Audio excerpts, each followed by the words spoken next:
Journeyman.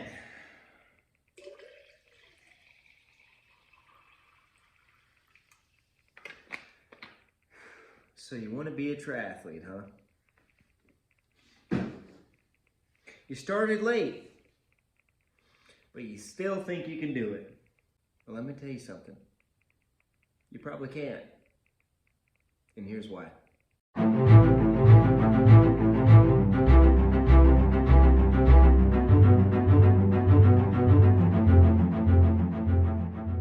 Welcome to episode number 53. No, 52. It's Friday. We ain't got no job. We ain't got shit to do. I'm going to keep saying it because it's Friday. And Friday is one of my favorite movies growing up. Ice Cube. Boys in the Hood. As you can see, you can probably... Ay, carajo. You can probably see that I have some sparkling water in a glass. I guess it's a mug. This is actually a C4 Cross Creek Cycling Club mug that I was given on my way out. So thank you, Cross Creek Cycling Club, formerly known as C4. What I do is I put this glass in the freezer, let it freeze, and then I throw some sparkling water in there. Dude, you got a whole new beverage, bro. You're good to go. We're not talking about the sparkling water though. We're talking about prostate issues, right? And here's why I said what I said in the beginning. You probably can't do it. To understand that, you must understand this. Your boy had prostate issues for 2.5 years now. Severe prostate issues. Like, I had to get it checked twice, you know what I'm saying? And they wanted to do a biopsy on my prostate. That sounds horrible. All right, so this was when I was in Fayetteville, North Carolina, before I moved to Tucson, Arizona. First of all, I'm stupid, okay? So don't take me too seriously. I'm talking about prostates. I had really bad allergies. Probably has nothing to do with this at all, but what are you gonna do? I don't know. There's nothing else to blame it on. Stress, allergies, maybe sitting on a saddle for, let's see, hours and hours on end, sitting right on my prostate in an unnatural position. So, all of the prostate issues went away today. Let's give a round of applause. Christian, does that make you faster on the bike? I don't know, we'll see. Christian, do you think your prostate is no longer swollen? Yeah, I think so. Christian, do you still have symptoms of pissing yourself every 5 minutes? No, I do not. I'm not saying it's because this one bike fit. I'm saying that if you ride a bike, like a nice fancy Cervelo P series behind us, chameleon color, you got the freaking SRAM red chain ring, you got the wax bar, wax chain, the round bars, you got everything. The whole works, you know? Top level stuff. If you have all that, you need a proper bike fit. You need to invest your money into a bike fit, right? I did it the wrong way, so learn from me because I'm putting this out there. If you're wanting to be a triathlete, if you're wanting to be a cyclist, if you're wanting to do a local sprint or probably not a local sprint, maybe a 100-mile ride before you die or something, I don't know. Whatever the goal is, as long as it's on a bike, you need a bike fit, no matter the bike at all. No matter the caliber of bike, period. I didn't know that until, I knew that, but I didn't apply that until today. You'll see in the cover photo what I look like, and you'll see that it looks like a fluid motion in my hips. Now, I'm still working on my flexibility in my hips. My hamstrings are flexible, but my butt and hips are super tight still. What are you gonna do? You had back surgery, bro. Relax. So I'm still trying to define that point of how long do I have to, how many hours basically? I need a metric, so let's make it simple. How many hours do you guys think it will take me to get my back flat? Now, if you don't know what I'm talking about, go look at the cover photo real quick. Pause the video, look at the cover photo. My back is rounded still, which is still a good position. I can still put down power now on the TT bike, or the triathlon bike. But I need that thing to be flat, and I need these bars to come down in the front. Again, the bike fit is good right now. The bike fit is great. Here's how it went today. Oh, I spent about an absurd amount of money, but I think it was worth it. And here's why. Here's the Bike Fit Essentials. If you guys don't know, now you know, Ninja. When you're getting your bike fit, these are the core principles that you must see in your bike fitter. If this MFer is not doing this, you need to go to a different bike fitter, right? Step 1, get on your bike in front of him or her so they can do a baseline assessment. If they just tell you, yeah, that saddle doesn't work, buddy, you gotta change her out for this $130 saddle, I can just tell by looking at you, I've been doing it long enough. No, you gotta leave the bike shop if they're doing that to you. Step 1, right? Get on your bike and pedal it in front of him or her. I've never seen a female fitter, but I'm gonna include the other side of this book.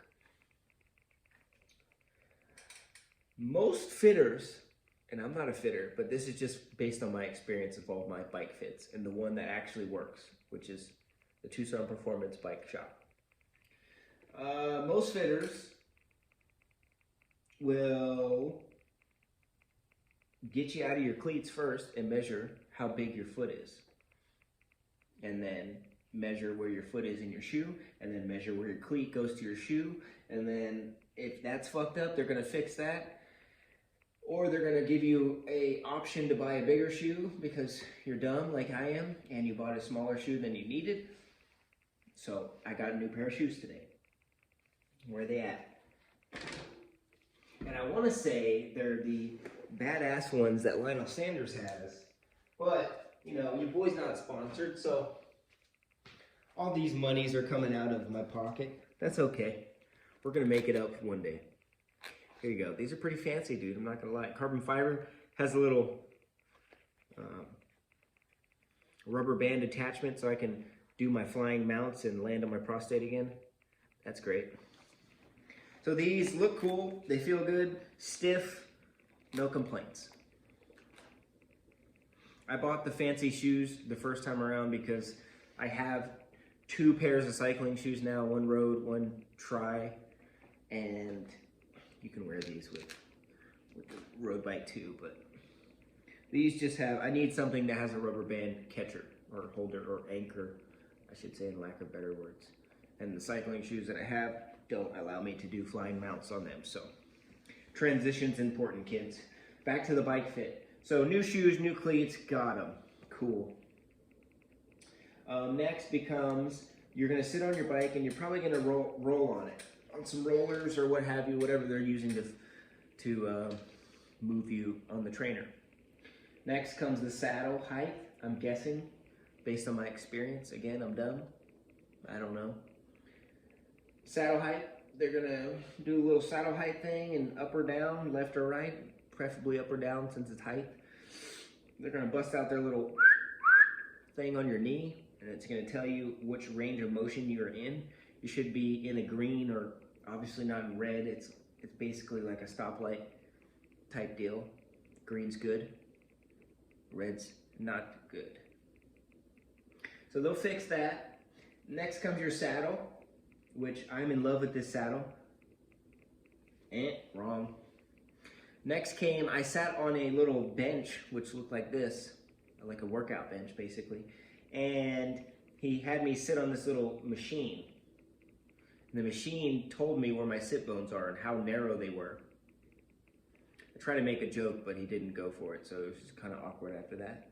So he said, man, you have some narrow sit bones. You have like 90 millimeter sit bones. I'm like, well, guess I'm not cut out for prison. Didn't go over well though. So we got the skinny or the narrowest saddle in the shop, right? We threw her on there. This is the Specialized, I don't know, Specialized saddle. It's good. 130, depending on where you are in the world or country, you know, market or whatever. They'll do what they need to do to sell you the saddle. But this one is a Specialized, let's see. Let's give the viewers what they want. Body, geometry. Dude, I can't see in this angle. Y'all gonna make me get up? It's okay, dude. I do it for the kids. Cedaro Plus. There you go. Specialized Cedaro Plus. Probably butchering that. It's okay. I have a high school education. Front end. What did we do for the front end? Well, we swapped the stem out. 80 millimeter. It was, I think, 100, 110. We brought it all the way back to an 80, which brought me closer to the 90 degrees from shoulder to elbow. That was great. I'm still not 90, but we're a lot better. We're at a point where today, after the bike fit, I rode 3 hours, and there you go. 3 hours and no pain. Obviously, just a little chafing because I'm not used to that position, but that'll go away with a little chafing cream in the right spots. We didn't change out the bars, but we did slam them all the way back. This creates that 90 degrees that I'm trying to achieve. You'll see in the photo. What else? Stuck with the super high Twin Towers 60 millimeter risers to raise it up. We didn't move the cups. Inside Out Sports in Cary, North Carolina actually installed this wrong, so thank you guys that sold me the bike. Good on you. Good on you for selling someone that doesn't know what they're doing, that's super passionate about it, a bike that wasn't installed properly or put together properly. That's fine. That's life. Frank Sinatra. We're working through it. So we got the bike fit, dude. We're feeling good. We're moving along. Dude, I ripped up the bike today for 3 hours. It felt really good, I'm not gonna lie. That's basically it for that. So, moral of the story, kids. Get a job.